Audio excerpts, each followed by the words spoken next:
నమస్తే, నేను మీ Gopi. Welcome back to our channel. ఈరోజు మనతో వచ్చేసరికి సీనియర్ జర్నలిస్ట్ జగదేవ్ గారు మన ముందు ఉన్నారు. సార్ నమస్తే. సార్ నమస్తే సార్. ఓల్డ్ సిటీ హైదరాబాద్ ఆ పార్లమెంట్ ఏదైతే ఉందో దాంట్లో ఓవైసీ నుంచి అసదుద్దీన్ ఓవైసీ గారు పోటీ చేస్తున్నారు. అదేవిధంగా బీజేపీ పార్టీ నుంచి మాధవీలత గారు పోటీ చేస్తున్నారు. అక్కడ ఏమన్నా సరే మత విద్వేషాలు కానీ అల్లర్లు కానీ జరిగితే దానికి పూర్తి బాధ్యత మోదీదే అని ఓవైసీ గారు అయితే అన్నారు. దానికి మీరు ఏమంటారు? ఆయన అలా మాట్లాడటంలో ఎన్నికల వ్యూహం అదంతా. అంతకుముందు అంతకన్నా భయంకరమైన వ్యాఖ్యలు చేశారు కదా ఆయన సోదరుడు. దాని మీద కేసు కూడా అయ్యింది, చాలా ఇష్యూ నడిచింది. ఆ తర్వాత కిరణ్ కుమార్ రెడ్డి గారి హయాంలో చాలా జరిగాయి. ఆయన కిరణ్ కుమార్ రెడ్డి గారు అలా చేయడం వల్ల ఆయన కాంగ్రెస్తో విభేదించారు. ఓవైసీ గారు విభేదించి ఒక డైలాగ్ కూడా కొట్టారు. అది బాగా అప్పట్లో ట్రోల్ అయింది. ఎట్లా అంటే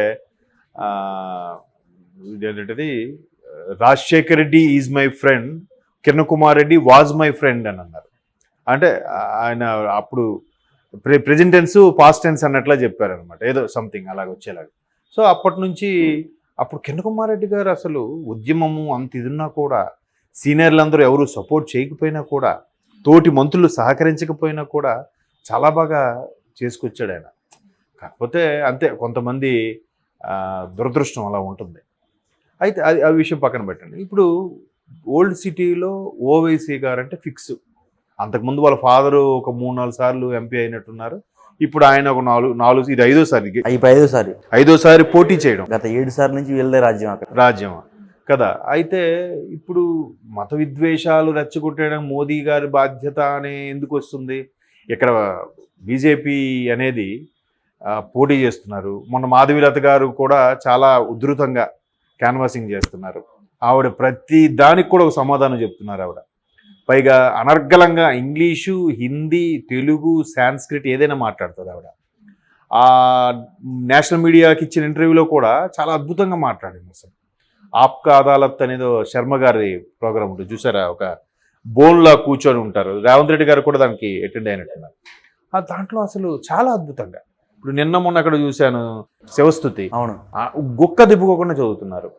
తర్వాత ఎండనక వాననక తిరుగుతూ మొన్న ఒక ఛానల్కి ఇంటర్వ్యూ ఇచ్చినప్పుడు కూడా చూశాను. ఆవిడ చేతికి ఈ సిలైన్ ఎక్కించే ఇది నాబు కూడా ఉంది. అయినప్పటికీ అట్లాగే ఇంటర్వ్యూ ఇచ్చారు 1 అవర్ సేపు. అట్లా అంటే ఆవిడ చాలా తెలివైన ఆవిడ, బాగా చదువుకున్న ఆవిడ, ప్రపంచ దేశాలు ప్రపంచాన్ని చూసి వచ్చింది. సేవ గురించి తెలుసు, సామాజిక వర్గాల గురించి తెలుసు. ఒక అగ్రవర్ణం నుంచి వచ్చినప్పుడు కూడా అన్ని రకాలుగా ఒక ట్రస్ట్ నడిపించడం, ఓల్డ్ సిటీలో పుట్టి పెరగడం వల్ల ఆ జబర్దస్త్ స్పీచ్ కూడా ఆవిడలో ఉంది. సామాన్యులకి సాయం చేయడంలో, ట్రస్టులు నడిపించడంలో ఆ రకమైన సానుభూతి కోణం కూడా ఉంది. అన్ని రకాలుగా మొన్న కూడా శ్రీరాముల సందర్భంగా ఆవిడ ఇట్లా బాణాన్ని ఊరికే, జనరల్గా మనం ఎవరిని చూసి ఇలా అంటే గంత కాల్ చేసినట్టేనా? కాదు కదా. అట్లా బాణం వేశారనంటే వెంటనే ఆ బాణం అలా ఎగిరి ఆ పక్కన మసీదు గోపురాన్ని చూపించి ఈవిడ మసీదు వేలకు బాణం ఎక్కుపెట్టారని చెప్పి already Begum Bazar police station కూడా కంప్లైంట్ కూడా వెళ్ళింది ఈవిడ మీద. సో ఆవిడ దీని మీద ఎక్స్ప్లెనేషన్ కూడా ఇచ్చారు. లేదు, మీరు కావాలంటే చూడొచ్చు మీరు అన్నట్టు.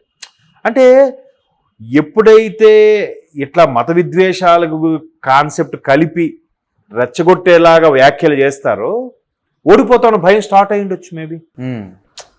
ఇప్పుడు ఆ హైదరాబాద్కి సంబంధించి ఏవైతే 7 నియోజకవర్గాలు ఉన్నాయో, సంతోష్ నగరు, చత్రనాక, మహంకాళి, అదే మంగళహాటు, ఏవో వరుసగా ఉన్నాయి కదా, అవన్నిటి కూడా కలిపితే వాటన్నిటిలో ఆ 7 కూడా ఎంఐఎం గెలుచుకుంటుంది అసెంబ్లీ. సో ఆబ్వియస్లీ లోక్సభ స్థానం కూడా వాళ్ళే గెలుచుకుంటున్నారు. ఇప్పుడు మాధవీలత గారు ఉధృతంగా చేస్తూ అక్కడ మెయిన్ రీజన్ ఏంటంటే ఎవరికి చదువు ఉండట్లేదు. ఆ పర్టికులర్గా ఒక మైనారిటీ వర్గానికి చదువుకునే స్వేచ్ఛ ఇవ్వట్లేదు. కాళ్ళకి బంధం వేసేస్తున్నారు. చదువుకుంటే ఒక అవేర్నెస్ పెరుగుతుంది, ఒక రకమైన నాలెడ్జ్ వస్తుంది. అప్పుడు కులాలకు మతాలకు అతీతంగా ప్రతి దగ్గర కూడా అభివృద్ధి చెందుతుంది, మనుషులు అభివృద్ధి చెందుతారు, ఆ ప్రాంతము అభివృద్ధి చెందుతుంది అనే కోణంలో ఈవిడ దూసుకెళ్తుంది. అంతే కదా. ఇప్పుడు కొన్ని మైనారిటీస్ కొన్ని ప్రాంతాల్లో చూస్తే ఆడవాళ్ళకి స్వేచ్ఛ. ఇప్పుడు సింపుల్ ఎగ్జాంపుల్ అండి, కాశ్మీర్లో ఎలా ఉండేదండి? ఆడవాళ్ళు చదువుకుందుకు ఒప్పుకునేవారా? మీకు ఐడియా ఉందా? కాశ్మీర్ ఆ 370 ఆర్టికల్ ఎంత దారుణంగా ఉండేదనంటే దాన్ని రద్దు చేసి అందరికీ సమాన హక్కు కల్పించి అంత చేస్తే కదా ఇప్పుడు అందులో ఎవరికైతే చదువుకోవాలని ఉంటుందో వాళ్ళందరూ లోపల సంతోషిస్తారుగా. వాళ్ళు అక్కడికి వెళ్ళిన తర్వాత సైలెంట్గా ఎవరు గుద్దాలో వాళ్ళకి రెచ్చలు గుద్దుతారుగా. అంతే కదండి. అల్టిమేట్గా బయటకు అన్నీ ఇప్పుడు కరోనా వచ్చింది. కరోనా టైంలో అప్పుడు ఎవడైనా మతాల కులాల గురించి మాట్లాడారా? అప్పుడు మాట్లాడేది ఒక మానవుడు మనిషి జాతి గురించి మాత్రమే మాట్లాడారు. ఎందుకు? అరే అంతా పోతుంది, ఏముందిరా, రేపు ఎవడు ఉంటాడో తెలియదు అనే ఒక వేదాంత ధోరణిలోకి వెళ్ళిపోయారు అందరూ. అప్పుడు ఎవరు మాట్లాడలేరు.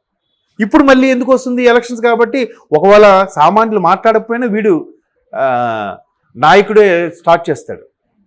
అది ఏదో పాట కూడా ఉంది కదా, నమ్మొద్దు నమ్మొద్దు నాయకుడిని అని. జానీ సినిమాలో పవన్ కళ్యాణ్ సాంగ్ ఉంటుంది, నమ్మొద్దు రయ్యో నాయకుడిని అని. మరి అంతే కదా, గుమ్మానికి ఉరిదేస్తాడు నాయకుడు అన్నట్టుగా. అంతే కదా. ఇప్పుడు ఇటువైపు వీళ్ళు అటువైపు వాళ్ళు ఇలా రెచ్చగొట్టడం వల్ల నలిగిపోయేది సామాన్య ప్రజలే కదా. అంతేనా?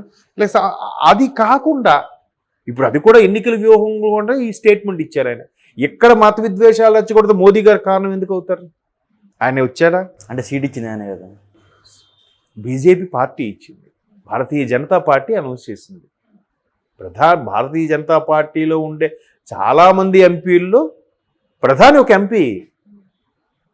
అంతే కదా. ఆయన మొట్టమొదటిసారి ప్రధానమంత్రిగా ఆయన్ని భారతీయ జనతా పార్టీ అనౌన్స్ చేసినప్పుడు కూడా వాళ్ళు సెపరేట్గా బీజేపీ ఎంపీల వరకు మీటింగ్ పెట్టుకున్నప్పుడు అక్కడ అధ్యక్షులతో పాటు ఎల్పీ అద్వానీ గారు కూడా స్టేజ్ మీద ఉన్నారు. అంటే బయట వార్తలు ఏమొస్తుందంటే మోదీ గారి పూర్తి మద్దతు మొత్తం మాధవీలత గారు ఉన్నట్టు వస్తుంది. అదే వస్తున్నాను అక్కడికి.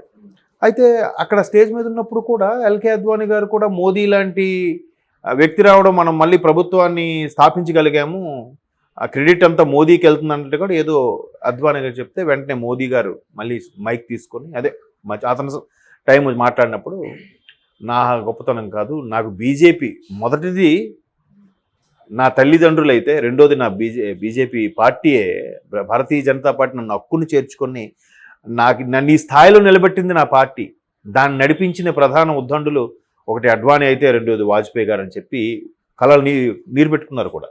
మోదీ గారు ప్రమాణ స్వీకారానికి ఒక రోజు 2 రోజుల ముందు జరిగిన మీటింగ్ అది.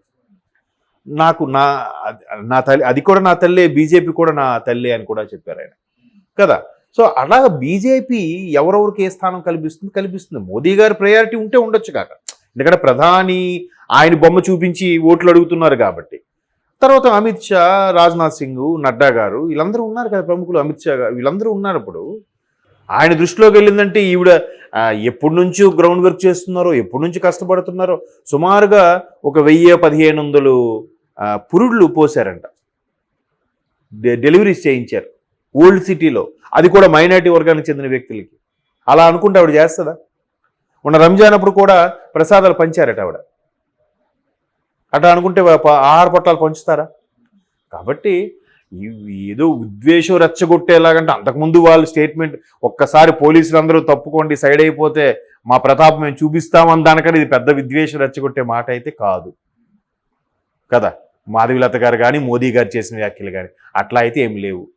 కాబట్టి ఈ మైలేజ్ కోసం ఇచ్చే స్టేట్మెంట్స్ గారు చూడాలి తప్ప దాని నుంచి చూద్దాం. ప్రజలు, ఓల్డ్ సిటీ ప్రజలు ఎలా మారుతారో, వాళ్ళ ఓటు ఎవరికి వేస్తారన్నది let we see. Okay sir, thank you sir. Thank you.